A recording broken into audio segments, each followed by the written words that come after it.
Hello my evil ones, and we are finally here to start my next series of reviews, which is the Spider-Man films. That will of course start with Spider-Man from 2002, directed by the amazing Sam Raimi. So this is an origin story.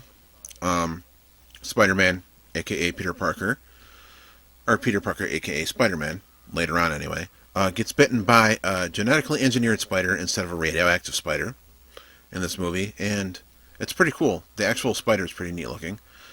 And he goes through changes and gets all of his powers and everything. And this movie is really about how he deals with that. Of course, there's a villain thrown in there in the form of the Green Goblin. And he has to deal with his feelings for Mary Jane at the same time, too. So, yeah, your typical Spider-Man story. So, yeah.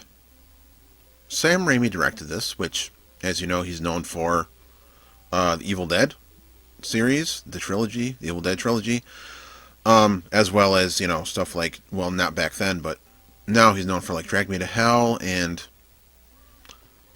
he had producerial role in the Evil Dead remake. So, yeah,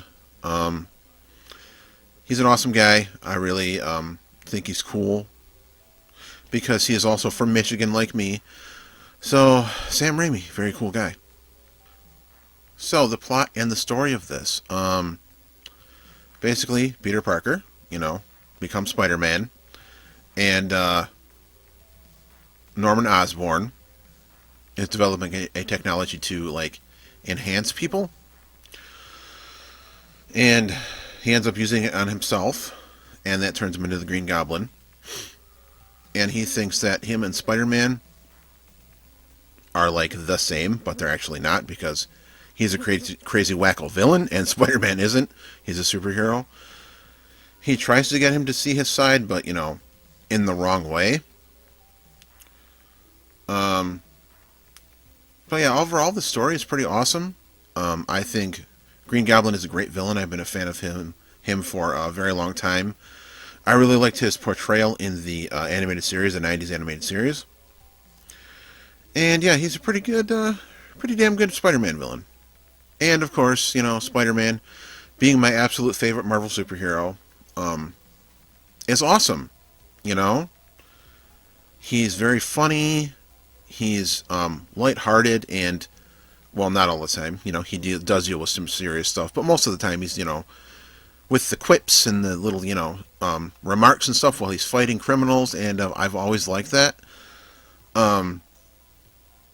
Yeah, and, of course, he's acrobatic and agile and swinging around on webs, and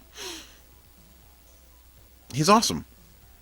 The movie, let's see, yeah, it's good. It's really good. I actually went to see this in theaters, and some of the special effects are kind of wonky now, but they do hold up pretty well. One thing I will say is everybody's performances in this movie are still amazing.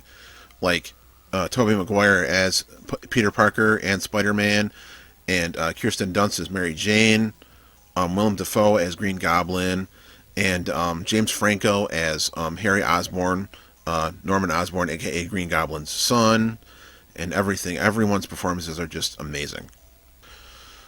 So yeah, this movie is a lot of fun. It's a really good Spider-Man film. What can I say? It's not like the best Spider-Man film in my opinion, but we'll be getting to that later on. But it is really, really good. It kicked off, in my opinion, a really good trilogy, and we'll be talking about the other two movies later on. Alright, that is all for this review. Don't forget to like, comment, and subscribe. My social medias will be down in the description. I hope you enjoyed watching, and until next time, I will see you later.